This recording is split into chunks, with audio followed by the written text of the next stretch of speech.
Smooth, head-turning looks, Italian flair. What am I talking about? Well, Alfa's best-selling model, of course, the MiTo. I mean, look at it. It's got sporty styling and it's got a face that says, "Take me for a drive now."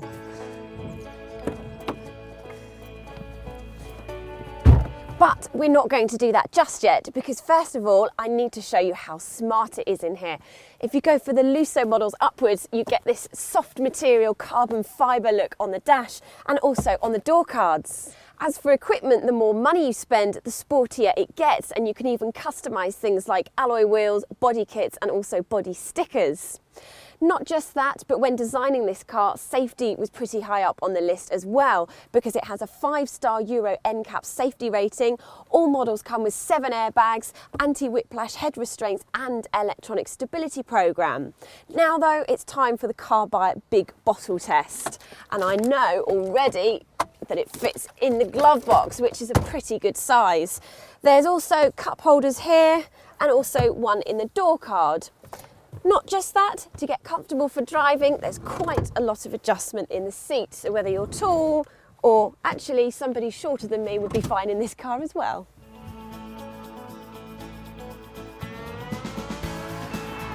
All MiTos come with Alfa's DNA switch, which is really clever because it allows you to choose between dynamic, normal and all-weather.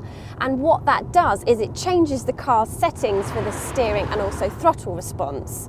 If, like me, you are an enthusiastic driver, then you will enjoy driving it in dynamic mode, especially if it's the Cloverleaf, which is the fastest model in the range, because it transforms it into a spirited little hot hatch ready to take on any winding country road.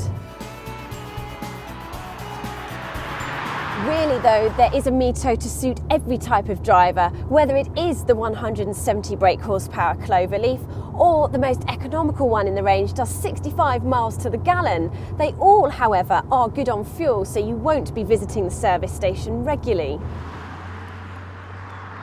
Unfortunately, like all things, there are downsides. The ride is fairly uncomfortable, which, unless you're in the Cloverleaf, you can't really forgive it for that. Also, wind and road noise is pretty bad, which I guess you could drown out with your music. But that brings me on to another negative, the cost of the options. It's £300 for iPod connectivity. Yes, you did hear me correctly, £300 for something that comes standard in a Ford Fiesta. Also, rear visibility is quite poor because the back windows are so shallow.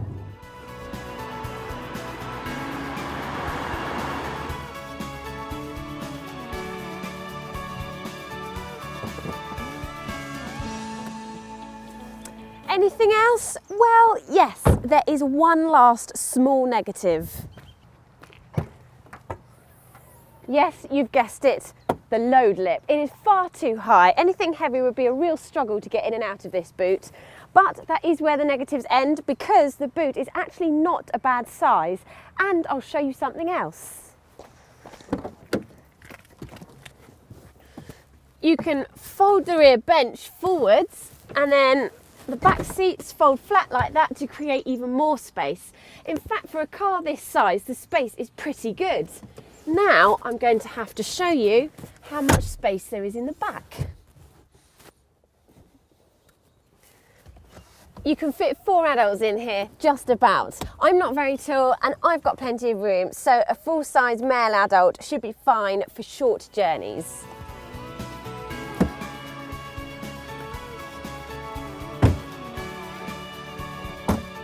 Well, that pretty much sums up the MiTo. It's spacious for its size, has sporty styling, and it's not as common as a Mini, so you should stand out in it a bit as well. That, combined with its glowing safety credentials and no reported reliability issues with the MiTo, means it's worth a serious look.